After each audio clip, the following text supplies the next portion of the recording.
to the channel, everyone. Today we're going to be doing a Oscars predictions. Limited categories. I promise this video is not going to go on for as long as the Oscars go on. So just a brief background. I love the Oscars. I've loved it for a long time. I usually stay up and watch it. And when I say stay up, I mean stay up. I'm South African. The Oscars air at like 2 o'clock in the morning. So I either set my alarm and I wake up, or I just stay up and I watch it. I usually even take a day off work afterwards. This is very serious business. The reason I want to do this video is because in the past I've done Oscars predictions games, whether it's on my blog or just, amongst my friends, and we make predictions on certain categories. Not all of them, because also there are a lot of films that we just haven't seen in specific categories, like maybe some of the documentary categories or the international ones, just accessibility and stuff like that. We don't always get to see them. So in this video, we'll be going through 12 categories, pretty much just it's ones that I kind of picked to do based on the fact that I've seen maybe most of the movies in said categories. Also, just full disclosure, this video is going to come out like a day before the Oscars, and that's for two reasons. One, I procrastinate, and two, I only recently watched a healthy amount of the videos that are the movies that are actually nominated for Oscars in most of the categories. So the categories we're going to be doing are all the acting ones, so best actor, best actress, best supporting actor, best supporting actress. Then we're also going to do best director, of course. Best picture will be the main one at the end.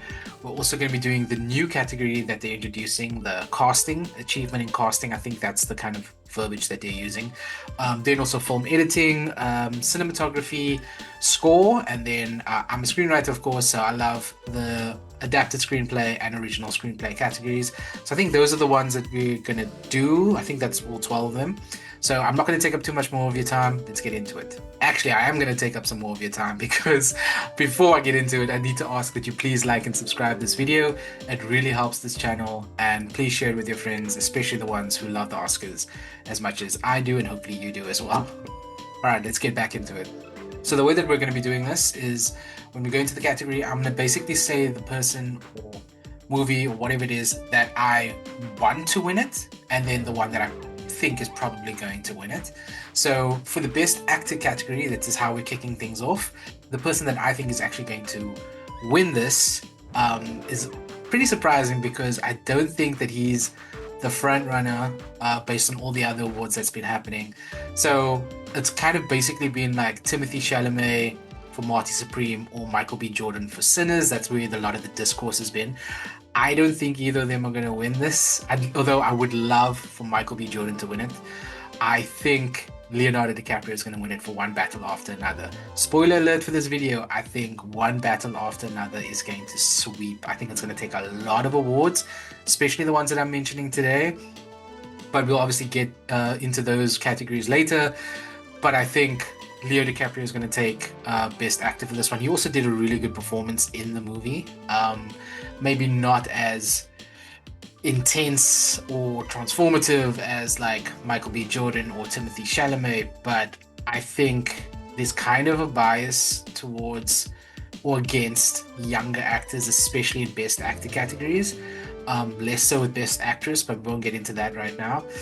But I think Leo will probably take this over Wagner Moura for The Secret Agent, over Ethan Hawke for Blue Moon. I just don't think that Blue Moon's getting a lot of the press and sort of hype and PR that Marty Supreme, Sinners, and One Battle After Another are getting.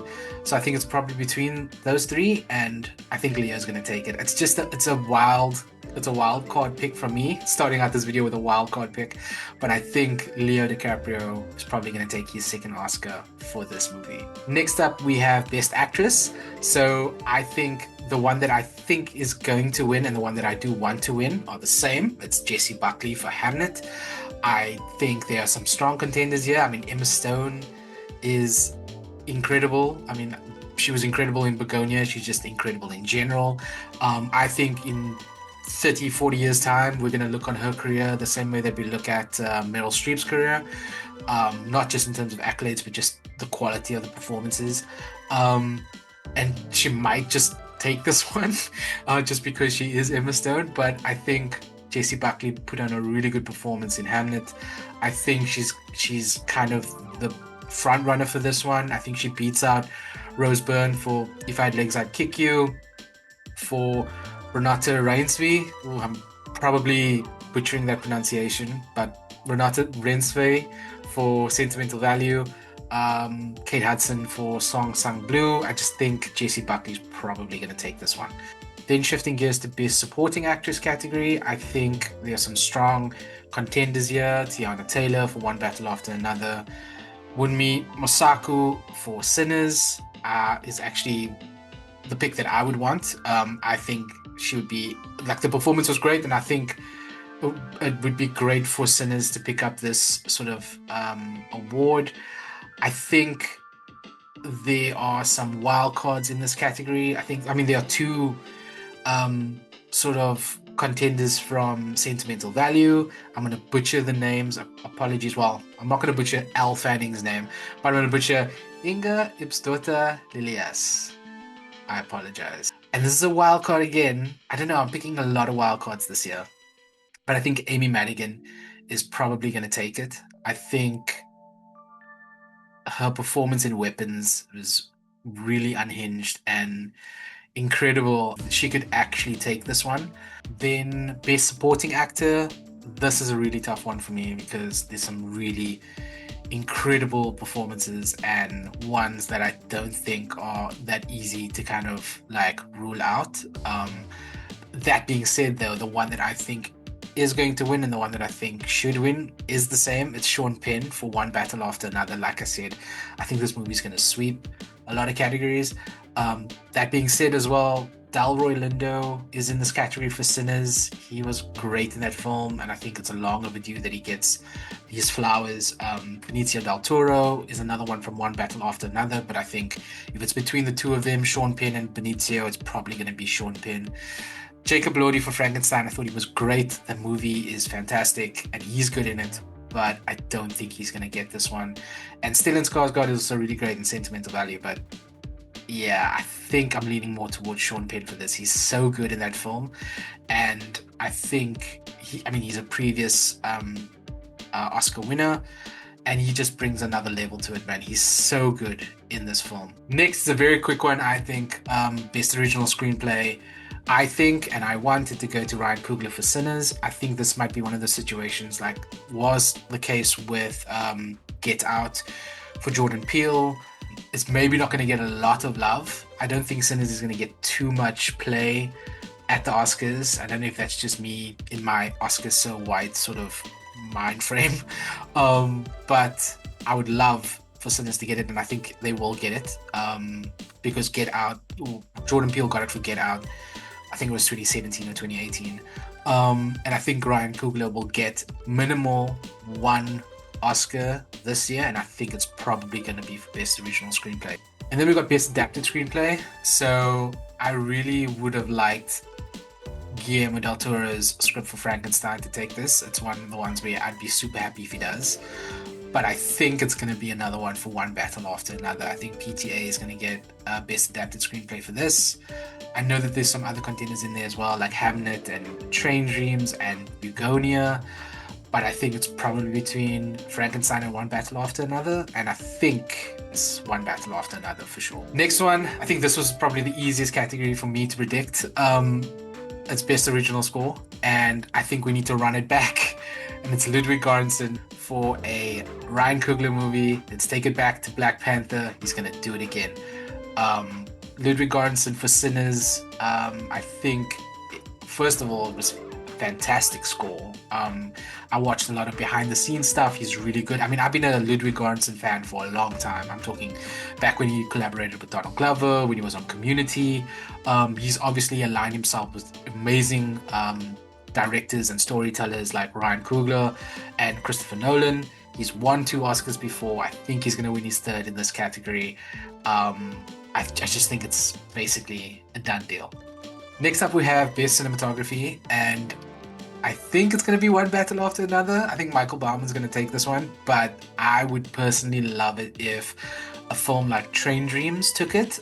So Adolfo Veloso, who did the cinematography for Train Dreams, when I watched that film, I was mesmerized. It was so beautifully shot. I think this is probably one that I think it deserves, but it might just be one battle after another. So I'm stuck between those two. I'd love it to be Train Dreams, but yeah, it's probably going to be another one for one battle after another, which is not a bad thing because one battle after another was also really, really well shot. I don't think there's a wasted frame in one battle after another. I think it's so good. Yeah, that's probably my pick for best cinematography. Next category is best film editing. I think this one is gonna go to Josh Shafty and Ronald Bronstein for Marty Supreme. I think a typical Safdie production. It's got really frenetic sort of editing, and it keeps you on the edge of your seat, and it's so like tense and anxiety inducing. And I think the editing does a real like good job in that regard. I mean, there are some of the really good contenders in here. F1 is really great. Sinners, One Battle After Another, Sentimental Value, all good. But I think Marty Supreme's film editing probably does take this category. So we're going to talk about the new one, the casting category for Oscars. I was between two. I mean, the one that I'd love to have win it is Sinners, Francine Maisler. I think, you know, bringing in Michael B. Jordan, Haley Steinfeld, Wunmi Mosaku, Delroy Lindo. I think those are all fantastic casting choices. But I do think it's probably going to go to One Battle After Another. Also, another stacked cast. 4 of the cast members are nominated for acting categories this year. I think the casting in general is so phenomenal in that film. Every bit part is also a part that is like really like fun and kind of perfect for those roles. So yeah, I think the casting award this year is going to go to One Battle After Another. Then we have Best Director. This one was also a really easy one for me. I think the one that I do want to win it, and the one that I think is going to win it, is Paul Thomas Anderson for One Battle After Another. Of course, I just think it's his time. Like he's famously never won an Oscar, and I think this is the one that's probably going to get it for him. He's long overdue. I mean, I would love to see Ryan Coogler win it for Sinners. I just think, I think Paul Thomas Anderson, after, Phantom Thread and There Will Be Blood and, Licorice Pizza and all the other ones that he's been nominated for in various degrees, like all the films that he's done, I think this one is probably his best chance to get his directing Oscar. And I think he's going to. And then we have the big one, which is Best Picture. So, I mean, there's 10 nominees in this category. They've got The Secret Agent, there's Begonia, Marty Supreme, Train Dreams, F1, Sinners, Frankenstein, Hamnet, One Battle After Another, of course, and Sentimental Value. So I think, I mean, I would love it to be Sinners. I would love for Sinners to win Best Picture. I just think it's gonna be such an amazing moment if Sinners does win it. But I think, and it's because Paul Thomas Anderson, I think, is going to win Best Director. Usually, Best Director and Best Picture are kind of in sync. So I think it's going to be one battle after another. That's basically my predictions for the Oscars. So please let me know what you think in the comments. Do you agree? Do you disagree? What films did you enjoy? What would your predictions be for these categories? Also, are you excited for this year's Oscars? Please let me know. Also, please like and subscribe and share it with your friends. I really want to be able to do a follow-up video, perhaps as a reaction to the Oscars, and then also as a reaction to this video to see what I got right and what I was hilariously and hopelessly off the mark on. So yeah, tune in for that. And yeah, I hope you're having a wonderful rest of the day. I hope you enjoy the Oscars. If you are watching it, or if you're catching the highlights or reading the articles afterwards, hope you enjoy just consuming cinema. I mean, what an amazing year for film. And yeah, catch you on the next one. Peace.